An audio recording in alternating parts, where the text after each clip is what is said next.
Olá, gente.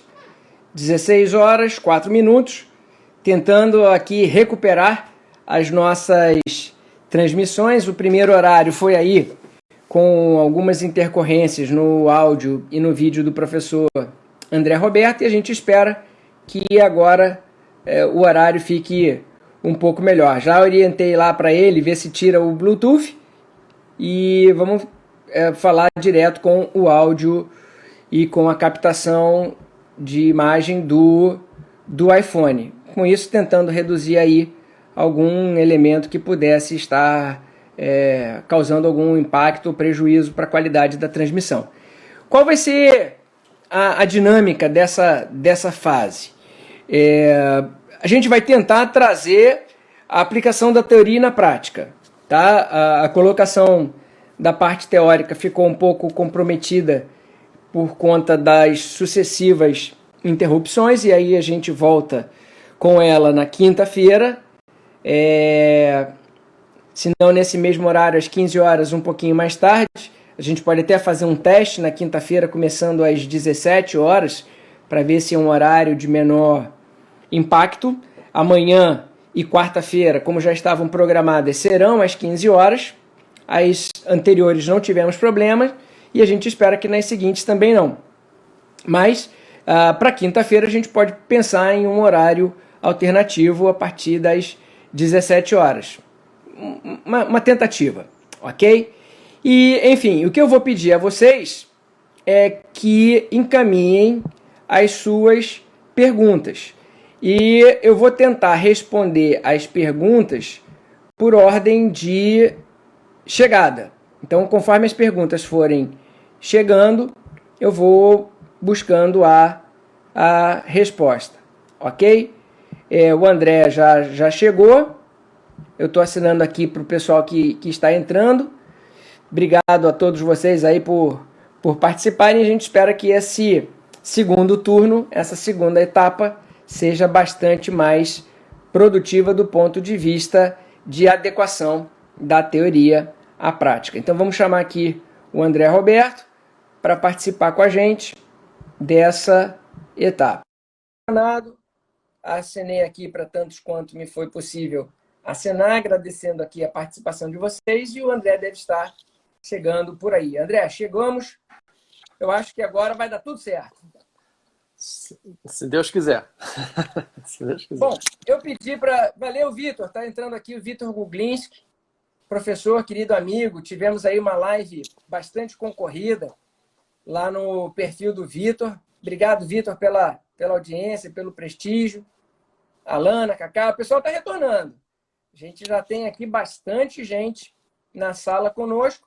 E eu combinei com eles o seguinte, André, eu vou responder, eu vou apresentar as perguntas para você conforme elas cheguem. E aí é aquela tentativa de ajustar a teoria à prática, e a gente, quanto mais objetivo puder ser nas respostas, mais perguntas a gente vai conseguir responder e atender.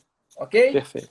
Ok. Então, vamos lá. Estou aguardando a chegada das perguntas. Se você quiser, André, fazer algum reparo, alguma conclusão, algum ajuste no que já foi posto, beleza.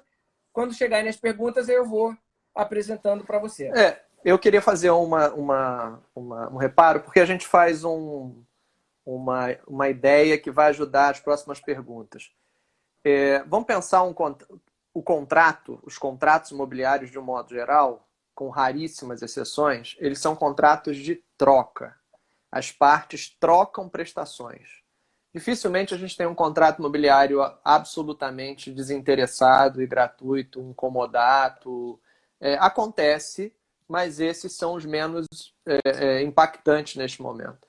Os mais impactantes são aqueles contratos que tinham a previsão de troca, os chamados contratos bilaterais ou sinalagmáticos, e houve uma quebra nas expectativas.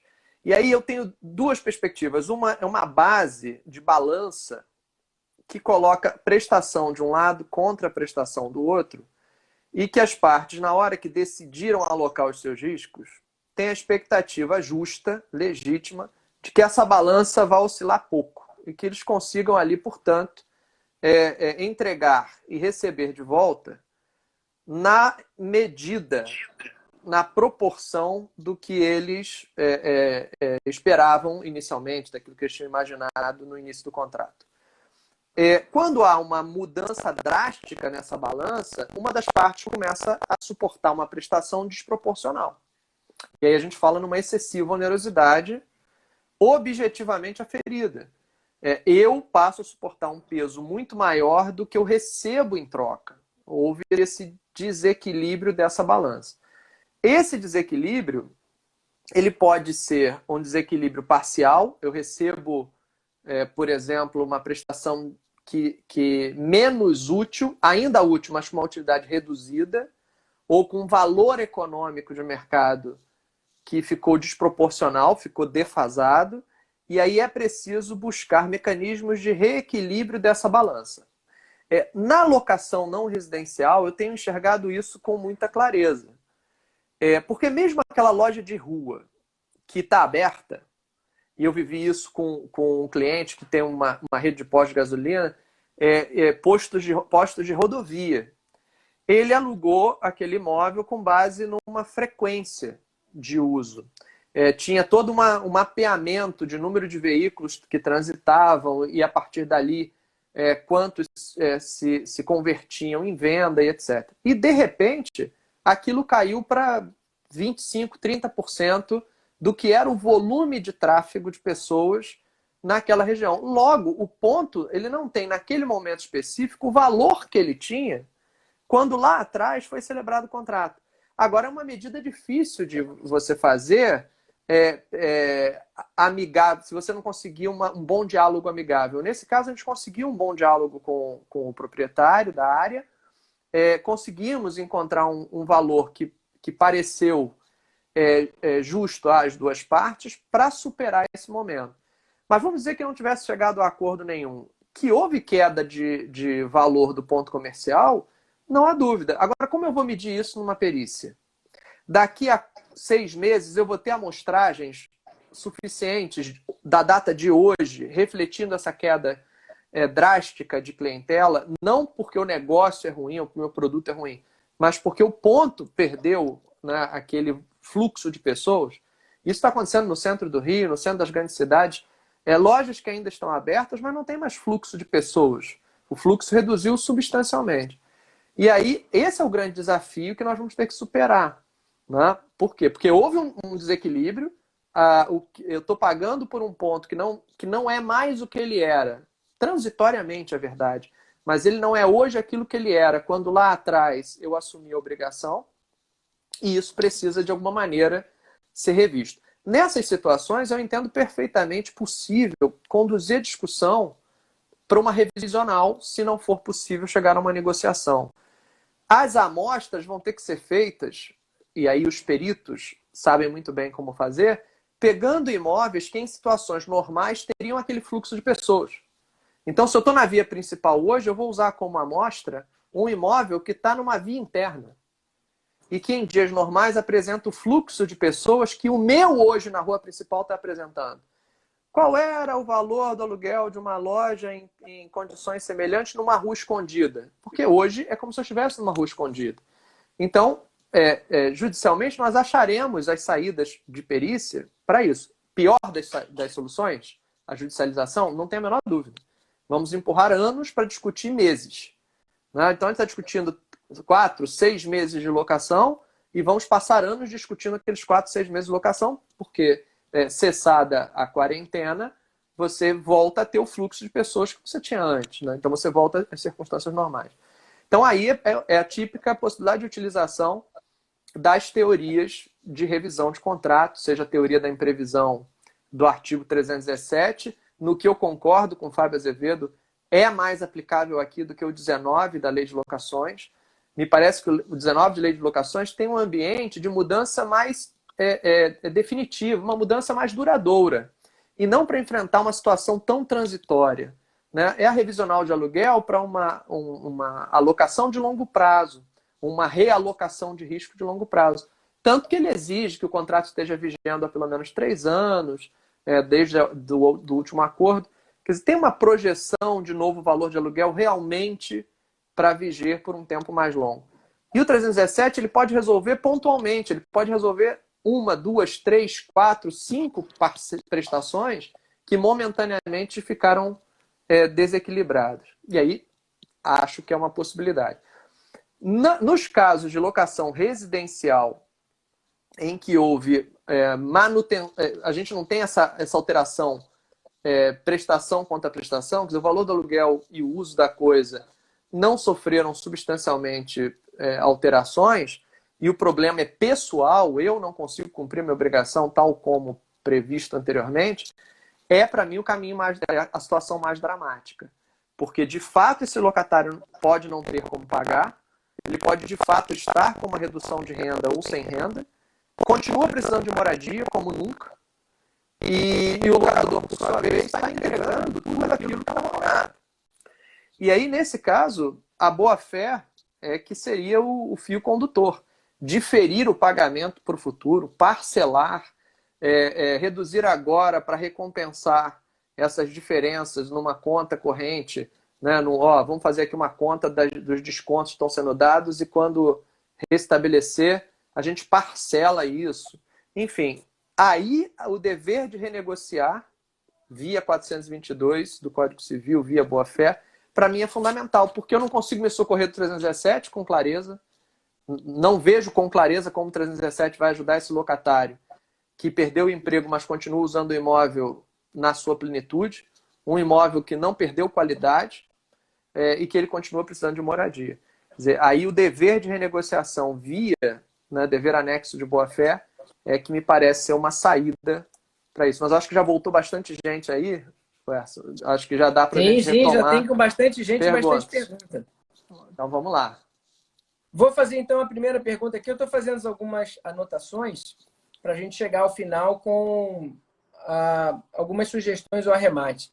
O Felipe Paladino, ele coloca assim: professor, desemprego ou perda momentânea de renda?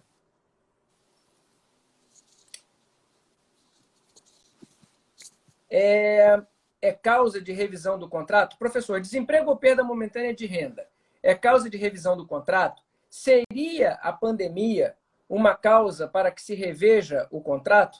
Então é a pergunta do Felipe Paladino. Ok. Então vamos lá, Felipe. Depende. Se eu estou falando que a pandemia afetou as prestações, a prestação, não o poder de pagamento, a prestação em si, se a pandemia afetou a prestação, e tem negócios que claramente foram afetados na entrega, a minha prestação não é mais a mesma, não está na mesma extensão por causa da pandemia, sim, é causa de revisão. Porque eu tenho uma prestação objetivamente entregue de valor menor ou de utilidade menor do que ela tinha antes, versus um preço que ficou desproporcional nessa medida, e eu vou ter que revisar para buscar esse equilíbrio. Nesse aspecto, sim. A minha perda de renda, a minha incapacidade pessoal de pagamento, por si só, desequilibra as prestações? Não. Né? Eu posso ter um fenômeno, que é o da locação residencial, em que eu perdi a capacidade de pagamento, mas a utilidade da prestação permanece a mesma. E aí, nesse caso, não vejo como sustentar, pela letra fria da lei, a revisão do 317, do Código Civil, ou mesmo a resolução do 478. Porque ambas trabalham com a base de troca entre as prestações. A prestação perde o valor de equivalência. A prestação se torna excessivamente onerosa em vista da contraprestação recebida. Aí me parece que a possibilidade de revisão adviria de uma outra lógica, que seria a seguinte: essa circunstância impossibilita o devedor de cumprir a sua obrigação? Se ela é uma força maior, impossibilita. Essa impossibilidade, ela é superável? Me parece que sim. A médio prazo, ela é superável. Se ela é superável, posso considerar isso uma mora indesejada, uma mora não desejada pelo locatário? É mora, mas não é provocada, não é voluntária? Sim, poderia considerar isso uma mora não provocada. E ao se restabelecer a regularidade, seria possível restabelecer com utilidade o contrato, pagando, enfim, compensando as diferenças, pagando os atrasados de forma diluída? Acho que em muitos casos será possível, na maioria deles será. Então, se tudo isso é possível, a renegociação é possível. Sob o ponto de vista econômico, seria possível renegociar um diferimento agora, não recebo integral agora, recebo mais na frente, recebo parcelado e consigo extrair a utilidade econômica de forma diferente da originariamente prevista, mas consigo. Então, seria possível uma renegociação aqui. Bom, e de onde viria esse dever de renegociar? Viria da boa-fé. Da ideia de que o credor não vai ter mais lucro se despejar o locatário nessa circunstância do que se ele renegociar o diferimento de pagamento. Ele não vai ter mais vantagem agora, despejando ou sendo intransigente, do que reconhecendo a impossibilidade momentânea ou a dificuldade e renegociando isso. Se não há essa abertura para renegociação, então eu tenho um dever de renegociar inadimplido. Qual é a consequência do inadimplemento desse dever de renegociar? A discussão aqui seria mais longa, mas eu vou colocar de forma bem breve. Depois, no curso, a gente trata disso melhor, ou em outra live a gente pode aprofundar um pouco mais, mas eu entendo que esse dever de negociar vai levar a dois caminhos possíveis. Vai resolver o contrato, porque, olha, é força maior, não consigo pagar, vai ter o despejo, vai ter o fim da locação, vai encerrar o contrato, mas vai ter uma compensação dos danos, porque o credor, por ter violado o seu dever de mitigar as próprias perdas, também tem que assumir um peso da frustração do contrato. Ele teve sua parte contributiva aqui, e aí o que a gente teria seria um acerto de perdas e danos, não por culpa da Covid, mas pelo encerramento abrupto do contrato.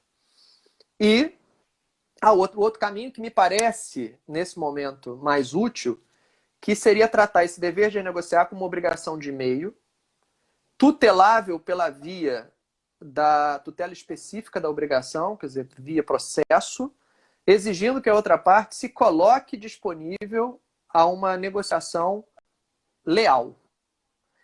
E se a outra parte se recusa ou nem responde, aí seria o suprimento judicial da obrigação de fazer, em que o juiz conferiria o resultado prático equivalente, tentando alcançar o que seria o justo. Eu tenho algumas...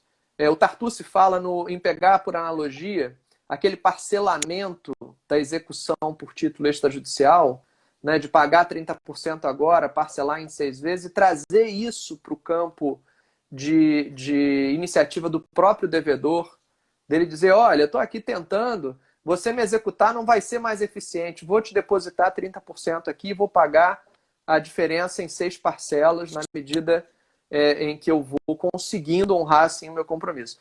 Parece que a gente tem um grande desafio para essas situações mesmo, que eu não tenho um dispositivo legal que claramente seja, que claramente diga cabe revisão, mas é possível construir-se um caminho a partir de uma obrigação de fazer de meio, que é colaborar pela manutenção do contrato, que pode até, em alguns casos, culminar numa decisão judicial que supra a recusa injustificada da outra parte de chegar a um acordo.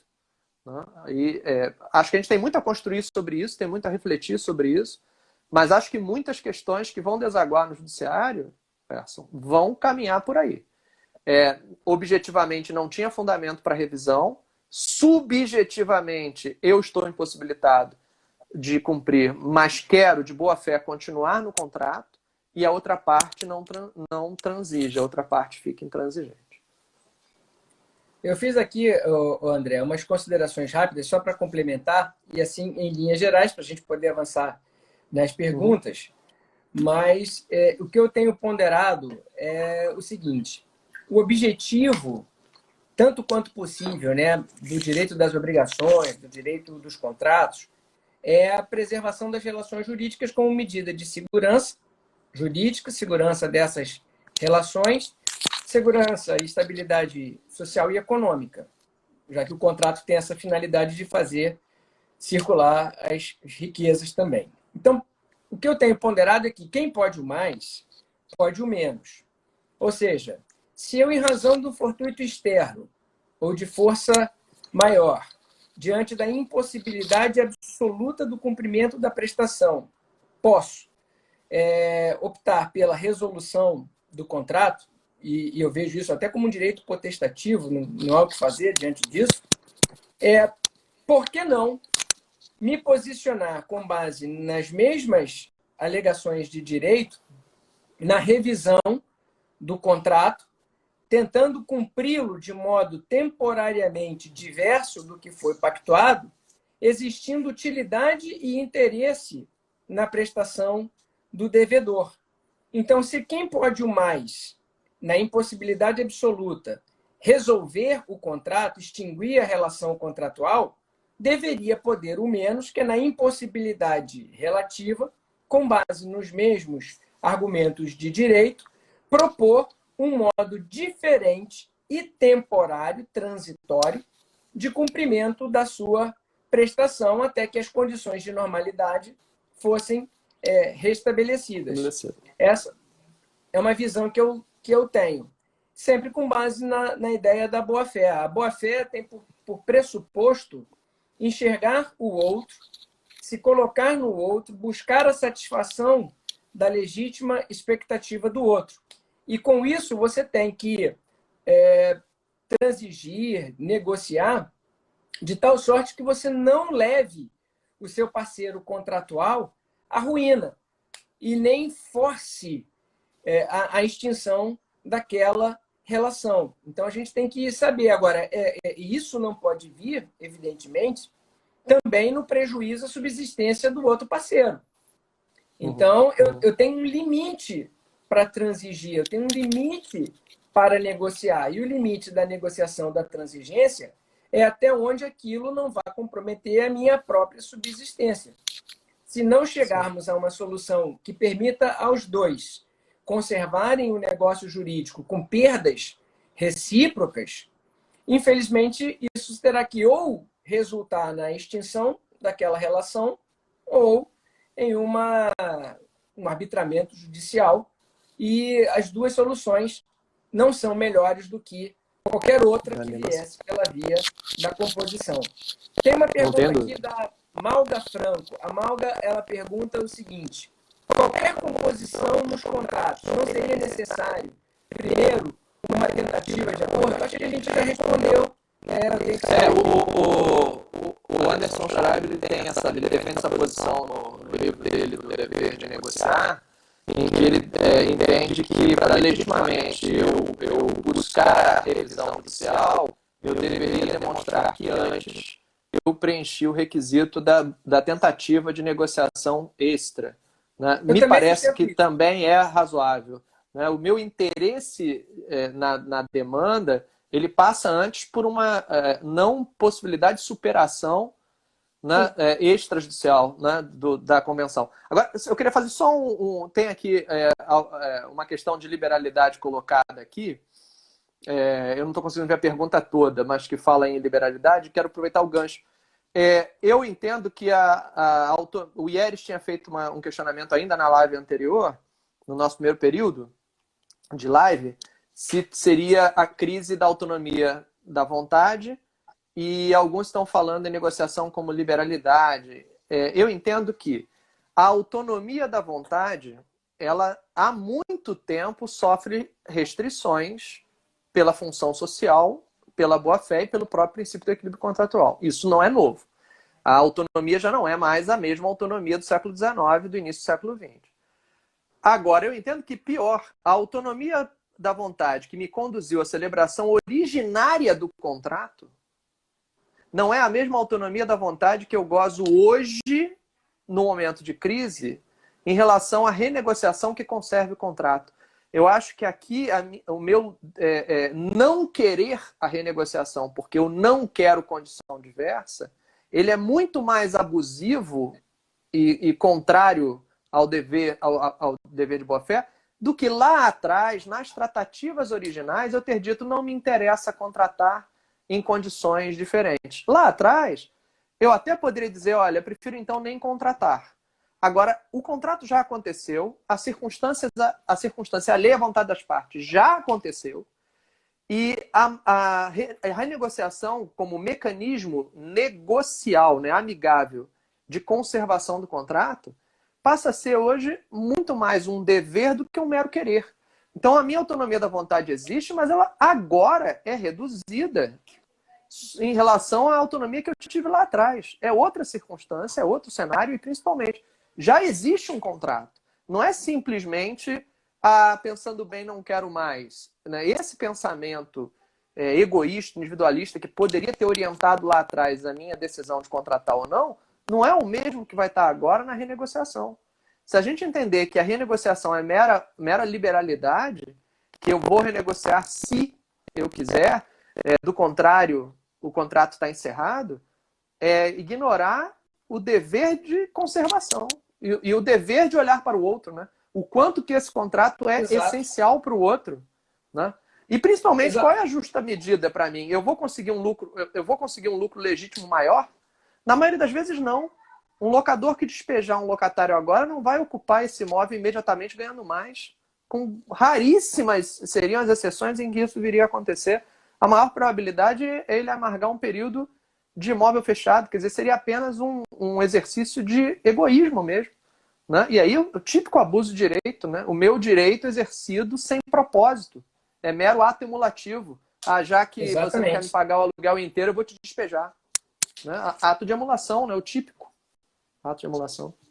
Exatamente. Eu acho que as pessoas precisam entender, e eu acho que essa visão o judiciário terá, que o contrato ele nasce exatamente daquele acordo de vontades lá atrás. Então, o princípio da autonomia ele será preservado na medida em que se tente levar até o final aquilo que lá atrás foi resultado de manifestação livre, consciente de vontades, geradoras de obrigações e de direitos. Então, nesse sentido, lutar pela preservação do contrato é você lutar pela manifestação originária das vontades. Então, qual era o objetivo das partes no momento em que celebraram um determinado negócio jurídico? É por esse objetivo que eu vou lutar no momento de examinar judicialmente uma pretensão revisional. O ato da parte de intransigência, o ato da parte de não renegociar, ele está dentro dos limites da boa-fé, ele está dentro dos fins econômicos e sociais daquela relação, está de acordo com os usos e costumes daquele tipo de operação ou não? Se não estiver de acordo com os fins sociais e econômicos, se não estiver de acordo com a boa-fé, se não estiver de acordo com os usos e costumes, é como você disse, é ato emulativo, abuso do direito. E isso será, evidentemente, reconhecido pelo Poder Judiciário, que terá, então, que arbitrar uma decisão, prover uma solução judicial, considerando, tendo como norte, a boa-fé, que deve imperar nas relações negociais. Você está coberto de razão e eu concordo contigo. Tem que passar antes por um processo de negociação, porque a demanda judicial, a lide, ela decorre de pretensão resistida. Eu preciso de um interesse jurídico no ajuizamento da ação. Se não tiver uma pretensão resistida, se eu nem procurei o meu parceiro contratual para discutir, já vim logo para a via judicial, eu não vejo interesse jurídico estar abarrotando o judiciário com demandas muitas vezes desnecessárias. Tem aqui uma outra pergunta. Pergunta da Regina Bittencourt. Ela diz assim, e no contrato comercial, em que o locatário ainda tem os contratos com seus fornecedores e ainda tem que pensar que a cobrança chega, mas a mercadoria não foi entregue. Que princípios regerão essa situação, meu querido amigo? Essa aí é a típica exceção de contrato não cumprido, né? A mercadoria não chega e chega a cobrança, a fatura cobrando pelo fornecimento da mercadoria. Inexigibilidade dessa fatura sem a entrega da mercadoria. Agora, eu tenho tido muita preocupação em indicar a exceção de contrato não cumprido como uma alternativa de bate-pronto, porque me preocupa que, com base nisso, eu acabe transportando o outro 100% de um problema que o outro também não conseguirá administrar, e isso acaba levando a uma quebra sucessiva de empresas, num efeito dominó. Então, tem que entender se a mercadoria não chega, por que não chega, se é possível diferir esse pagamento, se ainda guarda utilidade, quer dizer, olhar com muita cautela o caso concreto. Mas, a priori, seria uma exceção de contrato não cumprido. Olha, entregar em 30 dias, mas você tinha que me entregar a mercadoria em 15. A mercadoria não chegou, chegamos aos 30, mas é inexigível, né? A primeira prestação não foi paga, a subsequente, nesse momento, está em suspenso. Não digo nem que precise levar a resolução definitiva do contrato, porque o 476 não impõe a resolução, ele diz apenas que suspende a idade temporariamente. Aí é uma questão de ver se a prestação ainda vai guardar a sua utilidade, né, no momento futuro. E duas coisas que são importantes também, André. A gente precisa lembrar que esses fortuitos externos, a força maior, todas essas escusas de causalidade, de licitude, liberatórias, etc., elas têm que guardar sintonia com os fatos. A gente tem aí fatos, a pandemia, reconhecido o estado de emergência lá no início de fevereiro, né? Dia 3 de fevereiro, depois dia 6 de fevereiro, com portaria do Ministério da Saúde, com leis prevendo medidas de enfrentamento à pandemia e tudo mais. Salvo engano, portaria 188 do Ministério da Saúde, depois a Lei Federal 13.979 e depois, se eu não estiver enganado, uma outra portaria que é a 356 do Ministério da Saúde, mas enfim, perto disso. O que a gente precisa saber é o seguinte, esses são os fatos e dali para frente. A gente não pode querer justificar eventos pretéritos, inadimplemento pretérito, faltas pretéritas, com a tese de que eu agora tenho um fortuito externo, uma força maior. Não, eu não tenho. Eu já estava inadimplente quando tudo isso começou. Então, não adianta querer invocar agora uma proteção decorrente de fatos necessários e externos que são posteriores a inadimplementos contratuais. Porque fala assim, não tem direito a despejo. Sim, não tem direito a despejo em que situação? Naquelas... do projeto de lei, né, do ano 79. Se passar, sim. Para os inadimplementos posteriores a 20 de março. E quem já está inadimplente? As ações de despejo já em curso. Não pode ser deferida a liminar, não pode se executar a ordem de despejo. Não, mas a pandemia são fatos anteriores e essa força maior, esse fortuito externo, não retroage para atingir situações já consolidadas de inadimplemento ou de mora lá atrás. Essa é uma outra observação. Ao contrário, o 399 do Código Civil, ele muda até a natureza da responsabilidade civil desse devedor que já estava em mora antes, que o 399 diz o seguinte, o devedor que já estava em mora, quando ocorrer o caso fortuito ou a força maior, ele passa a responder objetivamente pelo agravamento. Porque a mora que ele voluntariamente se colocou permitiu que aquele evento alcançasse a prestação. Então, antes, se ele tivesse cumprido no tempo, a prestação estaria imune ao caso fortuito ou a força maior. Aí ele voluntariamente se coloca em mora, entra num período de risco maior do que o que foi combinado com a outra parte, e agora a impossibilidade da prestação está no risco dele. Ainda que se pudesse dizer antes, eu não posso mais entregar porque pereceu por força maior. Não, mas pereceu por força maior durante a mora. Diz o 399 que agora você responde independentemente de ter tido culpa. Por quê? Porque você alongou o teu período de inadimplemento para dentro de um período grave. Quer dizer, você foi responsável por estar vivendo esse efeito da força maior. O Antônio Ricardo tinha feito uma consideração em relação à restituição de valores por distratos se a força maior atingia ou não atingia o dever de restituir esses valores. Me parece que aí cabe muito bem o exemplo. Depende. Se eu inadimpli antes, nada tem a ver com Covid, nada tem a ver com pandemia. Inadimpli antes o meu prazo de entrega. Passou o período de graça, os 180 dias. Então tem nada a ver com pandemia. A outra parte legitimamente pediu a resolução do contrato por inadimplemento meu incorporador. Houve o dito distrato por causa disso, digamos. E eu agora tenho que devolver o dinheiro. Aí vem a Covid e causa um abalo de caixa no incorporador. O incorporador já estava em mora.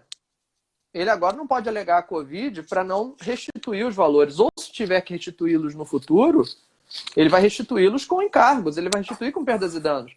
Por quê? Porque ele se colocou nessa situação por um inadimplemento. Isso é uma hipótese. A outra hipótese que ele pode ter ventilado tem nada a ver com inadimplemento. O inadimplemento foi do próprio adquirente. O adquirente é que lá atrás, antes da pandemia, antes de tudo, procurou o incorporador, solicitou o encerramento do contrato porque ele pessoalmente não tinha mais condições de cumprir a obrigação e deu-se o distrato ali em função de um pedido do adquirente. Tem nada a ver com mora do incorporador. Então, houve ali. E aí o incorporador tem aquele prazo diferido para devolver o valor. Né? Tem aquele prazo que a lei de distratos trouxe, que ele pode devolver esse valor, né, em até 180 dias, ou se for depois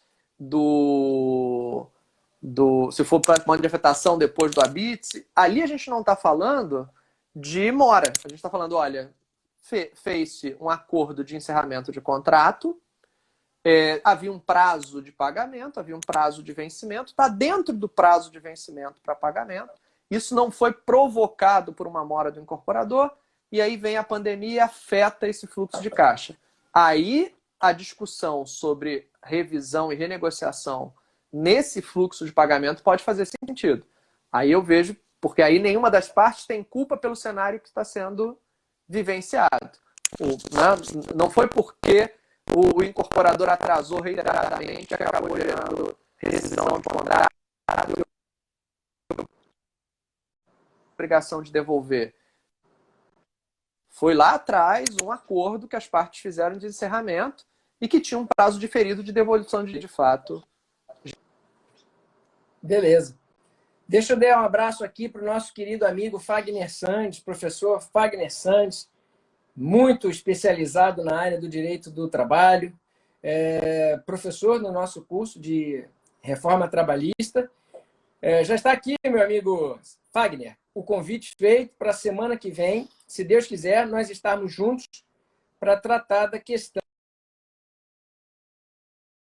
do coronavírus nas relações trabalhistas, ok? Fica aqui o convite de público para te receber. O Fleming fez uma observação aqui interessante. Pode negociar a caução? Eu acho que sim, Fleming. O aspecto negocial ele está diretamente relacionado à capacidade das partes de transigirem entre elas. Então, tudo que for possível de se colocar na mesa de negociação em benefício da subsistência, da manutenção do contrato, é importante. Deixa eu ver aqui. Caiu rapidamente o André, mas está voltando. E o Kaká faz aqui a seguinte pergunta. André, eu estava aqui dando um abraço no Fábio. Deixa eu só achar aqui a pergunta do Kaká. Deixa eu ver se eu acho aqui. Eita, tá lá para cima. Eita, tem bastante pergunta aqui para a gente responder. Vamos tentar num bate-pronto, hein? Vamos lá. Porque tem muita pergunta. Eu estou subindo aqui para tentar achar. Tem bastante, a gente tem aí 15 minutinhos. Vamos tentar bate-pronto. O Kaká pergunta o seguinte: na locação residencial, a interdição da área de lazer poderia justificar a redução do aluguel durante a quarentena? Não? Na minha opinião, sim. Agora, a liquidação disso seria tão difícil de fazer que não sei se valeria a pena. Mas eu entendo que sim. Se eu aluguei com área de lazer inclusa e não tem área de lazer, houve alguma redução da contrapartida.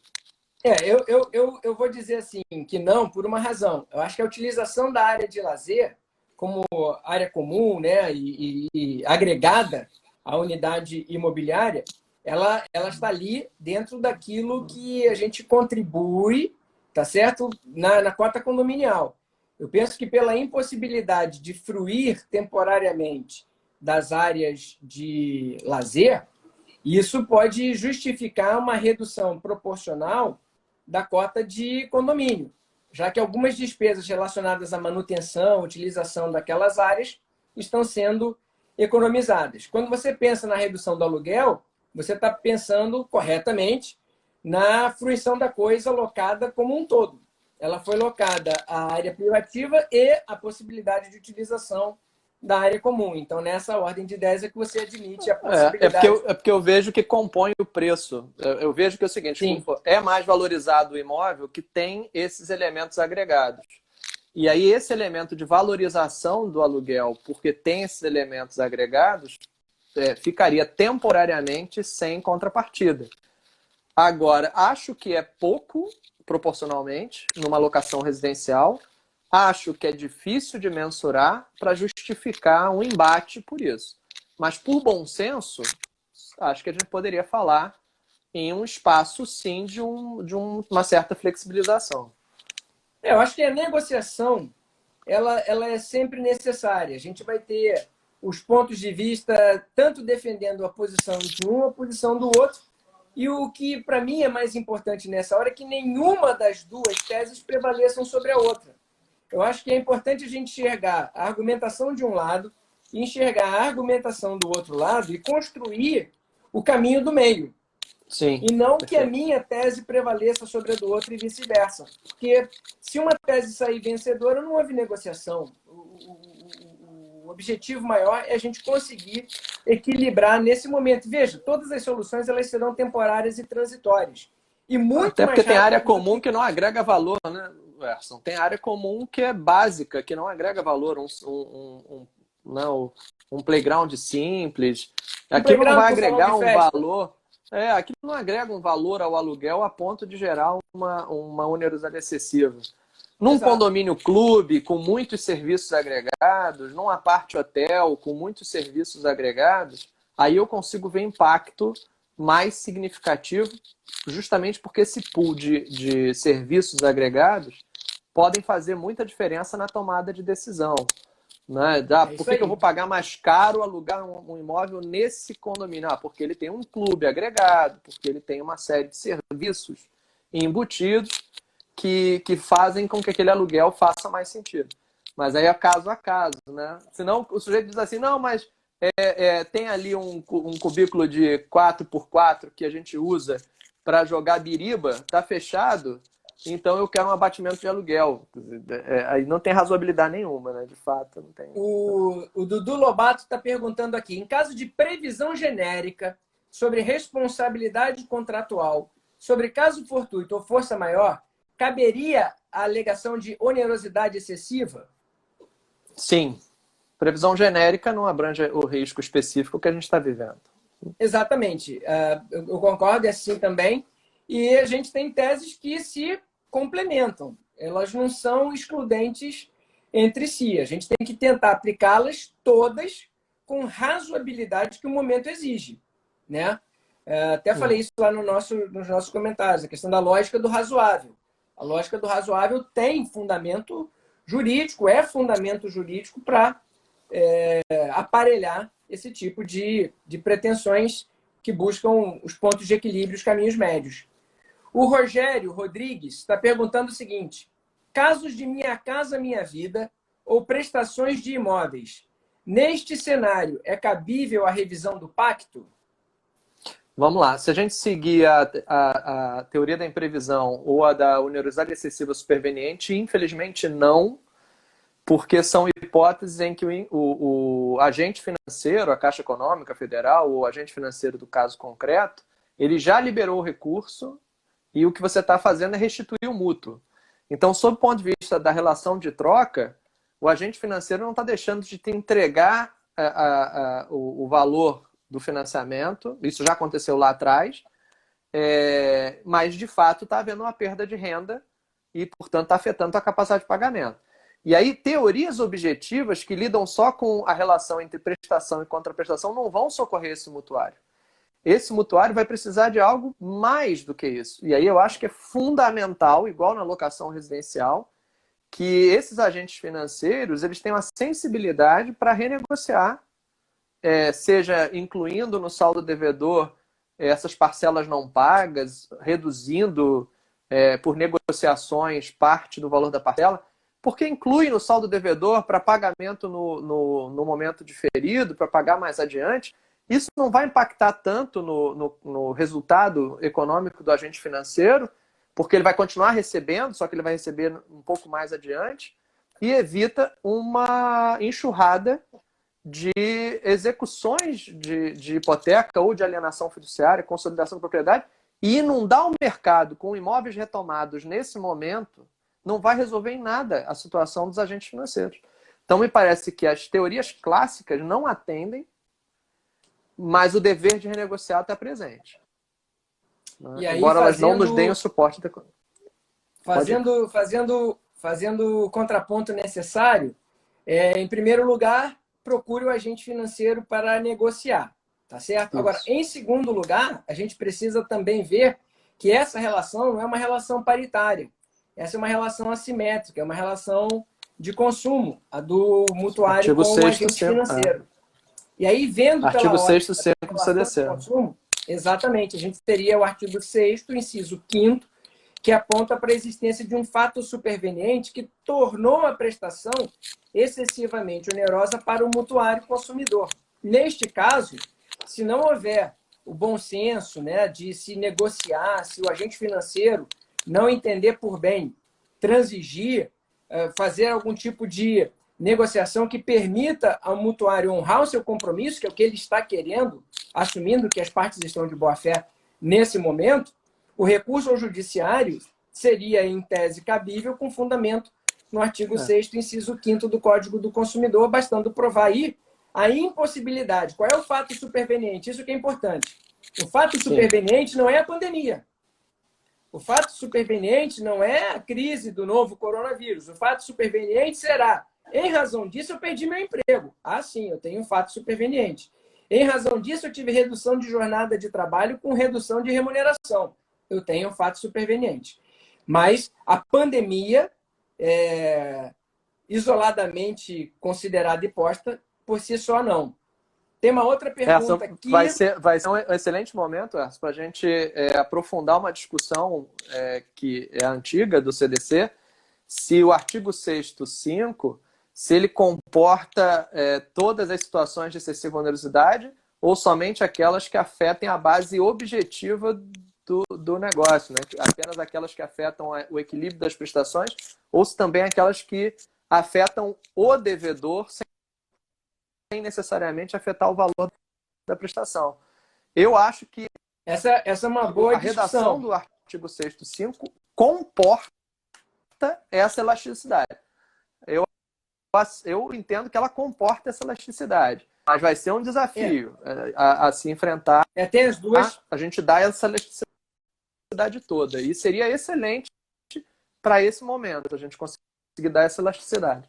Opa, perdão. Exatamente. É saber se houve ou não houve a quebra da base negocial ou se apenas voltou. Impactou a um dos sujeitos da relação, no caso, o sujeito vulnerável. O Alec bota assim, vamos ver se consegue ser mais objetivo para dar tempo de responder outras perguntas. Estamos tentando. Só que a gente não pode abrir mão também. Nada é fácil agora, né? Nada é fácil. Da técnica, né? A gente está passando tanto quanto possível o maior número possível de opções. O Felipe agradece aqui, perfeito. A minha pergunta foi com base no entendimento do STJ, então já respondeu. Citou aqui o 916, a gente já citou aqui do Código de Processo Civil. E a ideia do Tartucci em relação ao do artigo 916 do Código Civil, Processo Civil, e que você bem mencionou aqui, é muito inteligente, porque lá eu estou abrindo um canal para cumprimento de uma prestação.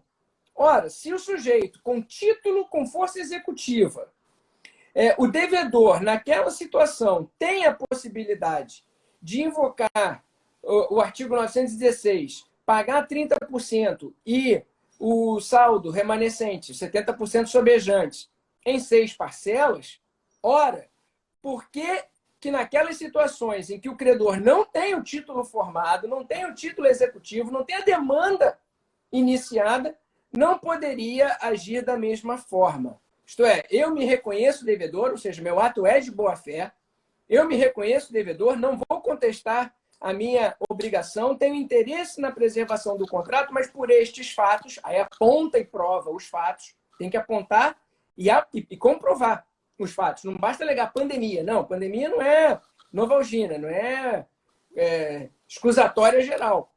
Eu tenho que provar um fato. Olha, esse fato aqui não me permite honrar 100%. O que eu posso é 30% e os outros 70% pode pagar aí em seis parcelas. Pronto.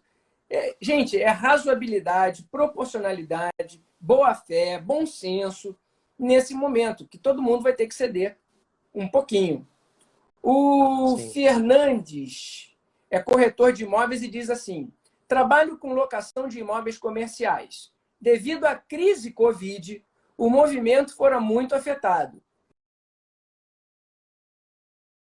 Margem para negociar o contrato. Qual medida via? E ficou incompleta, hein, Fernandes? Trabalho com locação de imóveis, devido à crise Covid, o movimento for afetado. Diante do caso Intelo, o proprietário não abre margem para negociar o contrato. Então, eu já vou assumir aqui que os locatários estão tendo dificuldades para honrar os seus compromissos e os locadores não estariam abrindo via de negociação. Se esgotadas as vias de negociação não for possível um resultado satisfatório que atenda aos interesses do locador e do locatário reciprocamente, compete aí a busca da via judicial, tá certo? Ou, eventualmente, de uma câmara de mediação, de um núcleo de mediação, isto é, tentar uma composição extrajudicial com auxílio de alguma entidade especialmente voltada para esse fim. Deixa eu ver aqui uma outra. Eita, que passou lá em cima, deixa eu ver aqui. Tem bastante. Gente, tem muita pergunta. É porque eu tentei e eu prometi, eu tenho que cumprir na ordem que elas chegaram. Então, eu tenho que dar esse retorno conforme elas foram chegando. Passei aqui a do Fernandes, agora vamos a do Rogério. Amigão, vamos tentar bate-pronto mesmo, que tem muita. Enfim, o que der. Pinga O Rogério fogo, pergunta: pinga fogo. uma notificação extrajudicial não seria recomendada nos casos em que o fornecedor não negocia com o consumidor? Isso para o momento seguinte? Sim. Sim. Você apresentou a sua proposta, Vamos lá. mostrou que estava aberto, se apresentou para negociação. Se ele não respondeu, o silêncio vale como recusa ou como aceitação. A gente tem que ver o que vai constar da notificação. Mas Exatamente. se ele notificou, não obteve retorno, já tem aí a tentativa de transigir, de negociar. A Luísa pergunta: quando o locatário tenta um acordo para redução dos aluguéis residenciais com o locador, mas não obtém resposta, pode, por mera liberalidade, pagar aluguel reduzido? Não. Aí eu não vejo como liberalidade pagar valor reduzido. Ele tem uma obrigação de pagar um valor certo. Se ele não tem condição de pagar o valor correto, ele tem que buscar as alternativas, ou da composição, ou a via da mediação extrajudicial, ou a via judicial. Simplesmente depositar o que ele quer, não pode. Isso aí não é o cumprimento da prestação. Tá certo? Na minha ótica. Não sei na ótica do André. Também? Ih, sem áudio. Ficou sem áudio, André. Aí é roleta, né? Aí é roleta. Tudo bem. Aí é uma roleta. O Rodrigo perguntou assim: quando for utilizado o depósito locatício para pagamento da roleta, né? Não seria uma proposta. Seria Assim, é uma imposição. Aceita se quiser. Pronto, está aí. Ó. E eu aqui fugindo do sol. Você brigando com o áudio, eu brigando com o sol.